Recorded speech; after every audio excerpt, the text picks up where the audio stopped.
talk about pleural disease primarily, and primarily the pleural disease we'll address is that seen with parapneumonic effusions. It's estimated that there are 1.2 million bacterial pneumonias seen in the United States each year, and I would guess that about half of those are seen on Friday night at the General Hospital. 40% of them will show up with parapneumonic effusions. The incidence of pleural fluid in pneumonias varies according to the organism that's responsible for the pneumonia, so that in staphylococcal pneumonias, for instance, pleural fluid might be seen as often as 70% of the time. With a common organism, pneumococcal pneumonia or strep pneumoniae, parapneumonic effusions might be seen as much as 40 to 60% of the time. In other organisms, such as anaerobes, perhaps 30 to 40% of the time. In Klebsiella and some of the gram-negative pneumonias, up to 50% of the time. So there's a large percentage of patients who have pneumonias that develop pleural fluid. And the problem with developing pleural fluid is that this oftentimes leads to a complication of empyema. And the empyemas will lead to a lingering illness and will contribute to an increased morbidity and mortality in patients who otherwise would have responded well to antibiotics for their ordinary pneumonia. Pleural fluid, when it develops in the face of a pneumonia, goes through a few stages. Initially, there's a sterile exudate that accumulates adjacent to the visceral pleura where the pneumonia is seen. Within 24 to 48 hours, though, the fibropurulent stage, or the stage of development of empyema, might begin. And it's at this time that the body, reacting to the pleural fluid, tries to separate and compartmentalize and wall off this developing empyema. And while this may seem like a good idea to the body to prevent the spread of this disease, it is also the response that causes significant problems in treatment of the empyema. The loculations of fluid prevent good drainage, which is going to be the responsible way of taking care of these illnesses, these empyemas. Pleural fluid seems to develop in the pleural space in a certain fashion. That is, it tends to accumulate initially in the subpulmonic space. It's only after you've accumulated a large amount of fluid in the subpulmonic space that it spills into the costophrenic angles, either laterally or posteriorly, as seen on the lateral views of the chest. So when we're looking for pleural fluid, we're very familiar with the costophrenic angle blunting and meniscus that we'll see with fluid accumulating after it's already begun its development in the subpulmonic space. So we'll look at some of the areas where pleural fluid might be seen and how you might evaluate that with plain film and with CT. And then we'll discuss the drainage techniques for empyemas. We'll be addressing primarily these parapneumonic effusions, which when complicated we can call empyemas, and which will then require drainage for appropriate therapy. I think it's very obvious that we're dealing with a large pleural fluid collection in this individual, and we see the very typical sort of meniscus tracking along the lateral chest wall. In this case, there's nothing even subtle about this amount of pleural fluid. And on the CT scan, again, that same sort of meniscus occurs along the lateral chest wall in an individual who's supine, and again, I think we're fairly familiar with the appearance on CT of pleural fluid as it this is actually after it's initially begun, after the subpulmonic fluid has been seen. We'll also note that ventral to the pleural fluid collections, we have the higher density compressed lung or diseased lung with evidence of air bronchograms or small little abscesses in the lung secondary to pneumonia and this parapneumonic effusion.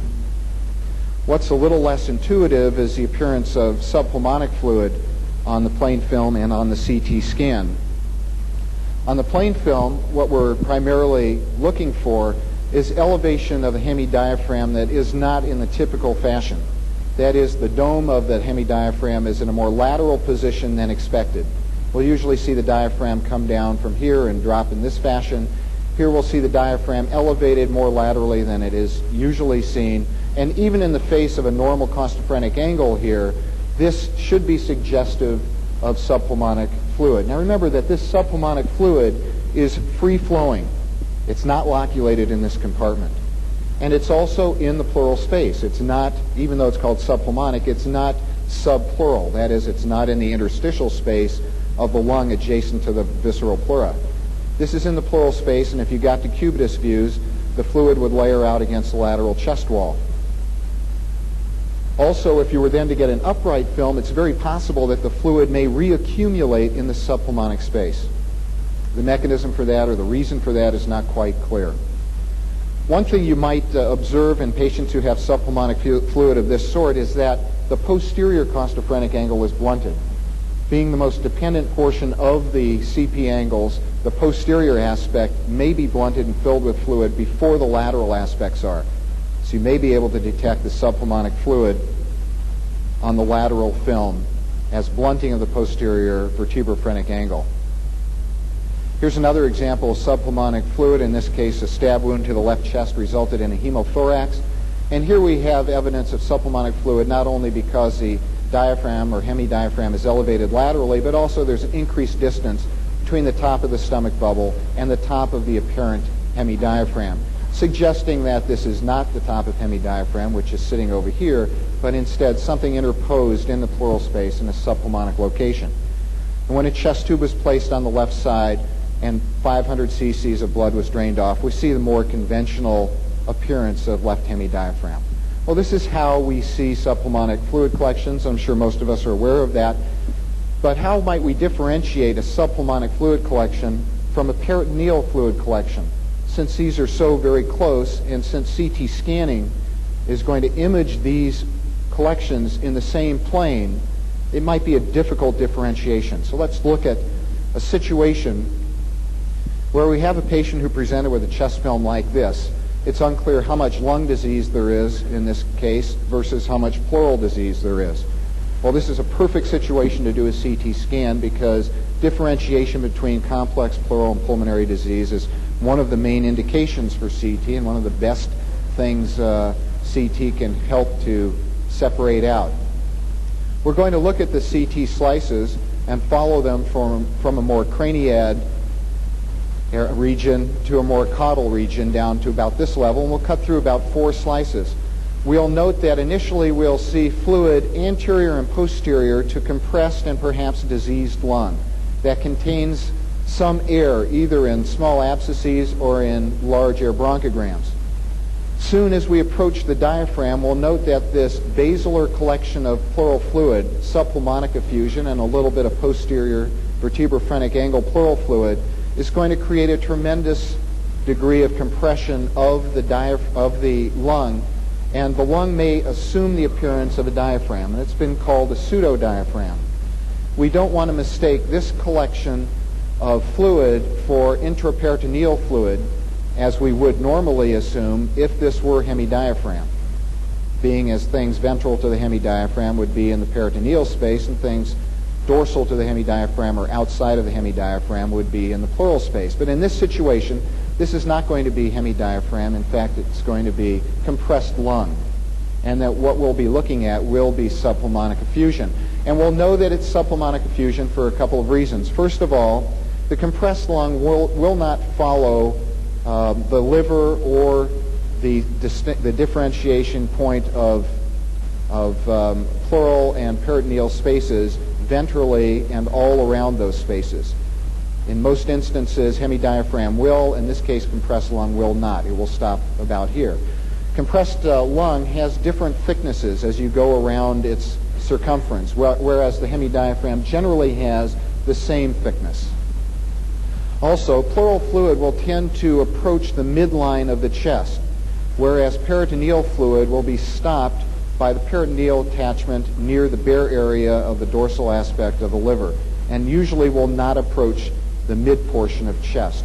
These are some of the ways that we're going to differentiate peritoneal fluid from subpulmonic effusion. And finally, when we get down to the level of the liver section, we'll see that the liver edge itself is not well defined even though it's surrounded by fluid. And it's believed that this is, in this case, caused by an interposed hemidiaphragm between subpulmonic fluid and the liver. In the case of peritoneal fluid, the definition of the liver would be very sharp. In the case of subpulmonic fluid, the definition of the liver is not sharp. Here's a situation of that same patient whose chest film you just saw, and we'll note that we have a large amount of pleural fluid posteriorly. There's some air contained within the pleural fluid related to a diagnostic thoracentesis. In front of that pleural fluid, we have an area of lung that is either compressed or diseased and consolidated, or perhaps both, showing up with air within it. This clues us into the fact that we're dealing with some portion of lung, either, again, consolidated or compressed. We also incidentally note some pleural fluid along the cardiac border that we were unable to appreciate on the plain film. As we go to a more caudal slice, we'll begin to see that the compression of lung is creating a band-like density. This one would be much too thick and irregular to ever be confused with hemidiaphragm. But you can imagine that if you had a thinner compressed lung at this location, you might begin to wonder about the presence of peritoneal fluid here, instead of the more true assessment of this being subpulmonic effusion. And that's because we know that this is compressed lung. We can follow it from the more craniad cuts into an area where we see air within this compressed lung. As we go down another section, we'll see that now this compressed lung is beginning to take a form of hemidiaphragm, and yet is too thick, somewhat irregular in its margin. Also, it has a different thickness as you approach the lateral aspect of this density. Finally, the pleural fluid now extends very far medially near the level of the mid-portion of the vertebral body, which is something you would not expect peritoneal fluid to do. And this is what subpulmonic fluid on a chest CT looks like. One more slice down, and we're at the level of the liver. Now we see the vasculature within the liver. Now we see something that could be confused with hemidiaphragm, except for the fact, again, that it does not continue all the way around the liver. It is irregular in its thickness as we follow it medial and then further laterally and then further laterally. Also, the pleural fluid seen here extends very far medial. This is not peritoneal fluid. And finally, the liver edge here is not well defined as you'd expect with peritoneal fluid, but instead is poorly defined, as is typical of subpulmonic fluid collections. Beyond subpulmonic collections, then, we've seen the regular meniscus type of fluid. We've seen the subpulmonic fluids. We can have fissural fluid, which, when seen on a lateral view here in the major fissure, is very easy to discern. Even thickness of major fissures filled with fluid in this particular individual. But when you get an en face collection of pleural fluid, we have to remember that it will look hazy in its density, and that in circumstances, as in this case, you may get loculated fluid either anterior or posterior in the pleural space, or as in this case, within the major fissure. And this sort of loculation within the fissure has been termed pseudotumor because it simulates a mass, and it's well differentiated from masses because of its typical features of being very well defined inferiorly and poorly defined in its superior aspects. Loculated fluid collection of this sort, so-called pseudotumors in the major fissures, may be associated with other pleural fluid as seen out here laterally, and on other views, in particular the lateral projection for major fissure, we may see the fusiform or cigar-shaped density that represents the pseudotumor, which we have seen en face in this direction, and which has given us this hazy opacification in the frontal view. In some circumstances, we may be fooled by loculated fluid in multiple sites. In this particular instance, we have well-defined superior margin and a well-defined inferior margin, not so well-defined medially, in a patient whose disease is not a large oblong mass in the lung, that is in the lung parenchyma, but represents pleural fluid that's loculated. I think as a rule of thumb, whenever you see an unusual shape density on chest film, that you need to be thinking of pleural space as a possible site of origin for that density. In this case, again, the lateral film sorts things out with a large loculated fusiform major fissure collection and another fusiform collection in the minor fissure. Well, just taking this particular lateral view for a minute, what might we expect from a CT scan of fluid in the fissures? In the major fissure, a CT scan is going to cross this major fissure like this, and in that plane will demonstrate an oval or rounded mass. And unless you follow that mass up and down from its superior to inferior aspects, it may simulate a neoplasm of lung or a lung abscess. In the minor fissure, something that's laid out like this, where the plane of cut is in the plane of this collection, we're going to see irregularly shaped collections of density on the CT scan. They won't last long in the plane of cut depending on the up and down thickness of this collection. So they may be seen in 2 or 3 sections, whereas this might be seen in 8 or 9 sections of your CT scan. But you need to be aware of this unusual sort of presentation of fluid in the fissures. So that on this CT scan, this apparent mass, perhaps neoplasm or other mass in the lung, is actually the superior aspect of a major fissure collection in the right side, and in that superior aspect of major fissure. And if we were to follow that up and down, we'd see it in several planes of section. When you get down to the level of the minor fissure, we can see that the minor fissure, as it's spread out throughout this entire region, may give us focal areas of fluid collection rather than one sheet of fluid collection in the plane of the minor fissure, seen here medially along the heart margin and laterally along the chest wall. And this is minor fissure fluid collection. Loculated fluid collections are appreciated best when seen in tangent, as seen here, and are easy to recognize. The en face loculated collections are difficult to appreciate. There's one here that we might see by slight increase in general opacification, but is best appreciated on the lateral view, where we can see the edge of the loculation in tangent. And now at this point, we do not see those lateral loculations that we just now saw in the frontal projection. On CT scan, loculated collections are going to be seen well on CT scan. If not seen in tangent on the plane films, as in this case, the CT scan may sort out not only the presence of the loculation, but how much is there and how much other density, for instance, of lung parenchymal abnormality, is contributing to this overall opacification. The CT scan then, in this particular instance, demonstrates very homogeneous low density within a large mass occupying the left retrothoracic area. And this is a very characteristic picture of loculated pleural fluid, and perhaps in this case a large empyema. We'll note that some of the things that you'll see with empyema on the CT scan, as well as you might see on plain film, are obtuse margin with chest wall, as seen here. The wall of an empyema tends to be uniformly thick and very smooth on both inner and outer margins. The thickness that we're seeing here is contributed in part by compressed lung.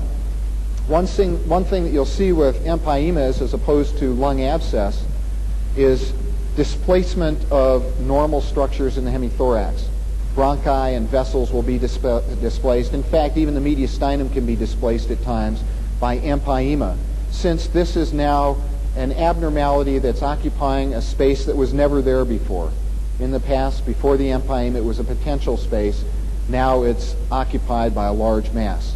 A lung abscess, on the other hand, is seen in an area where there was lung before. There's no added volume seen with a lung abscess. So you don't get displacement of structures with a lung abscess.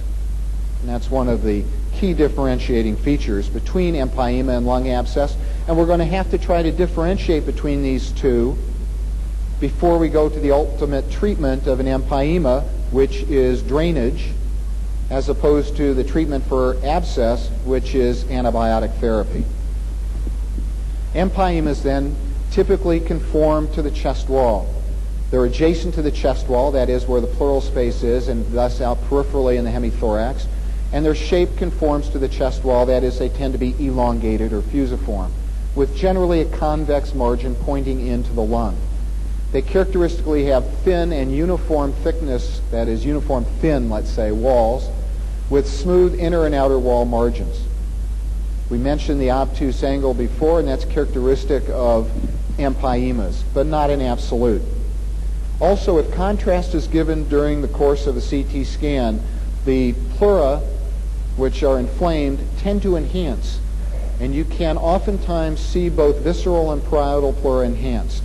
If they are spread apart, that is split, the so-called split pleura sign would suggest that you have an empyema as opposed to an abscess. Anything between visceral and parietal pleura, in other words, very simply, is in the pleural space and not in the lung parenchyma. Lung abscesses tend to be spherical. They tend to have thick and irregular walls, both inner and outer walls. In general, they tend to make acute angles with the chest wall, and they may be distant from the lateral thoracic region. They can occur anywhere in the lung. They don't occupy space, so they don't displace normal structures, and they will not demonstrate a split pleural sign. Here's a patient who came into the hospital with fever, had this chest film. It was unclear whether we were dealing with just lung disease alone or whether there was some component of pleural disease, and a CT scan was obtained. And here's the CT scan. Here's the abnormality. Is this a lung abscess or is this an empyema? Are we going to treat this with antibiotics, or are we going to consider the placement of a chest tube? Well, clearly, this has many features of lung abscess, and that's what this represents. We have an acute angle formed with the lateral chest wall. That favors lung abscess. We have a very thick and irregular wall, irregular thickness as it's thinner here and thicker along the ventral aspect of this abscess, irregular in that we don't have sharp margins either on the inner aspects of the wall or the outer aspects of the wall. This is clearly a lung abscess. There's no reason to drain this, and the patient was treated with antibiotics. Unfortunately, a couple of days later, his chest film looked like this. And he was brought back down to CT scan for another scan, and it looked like this. And now we have a nice example of the difference between empyema and lung abscess. The lung abscess hasn't changed. It's still thick and irregular in its wall. It has, well, we can't see the acute angle here now. It hasn't caused any particular displacement of the aorta or any other of bronchi in this region, for instance. But if we look at this new collection now, we'll see very thin, uniform walls with very sharply defined inner margins and outer margins, displacement of the heart to the opposite side, and in fact enhancement of the visceral pleura here and the parietal pleura here. This represents a large empyema and contrasts easily to the lung abscess. Mode of therapy for this should be drainage of the empyema. And in fact, that's what we did, and we placed a small drainage catheter into that empyema, and now we're left with a smaller fluid collection, again demonstrating the split pleura sign, parietal and visceral pleural enhancement, as contrasted to the abscess appearance. Now the mediastinum is shifted back into the left side. So we were dealing with an empyema, and it was effectively treated. When should we treat these fluid collections? What fluid collections are going to be requiring therapy?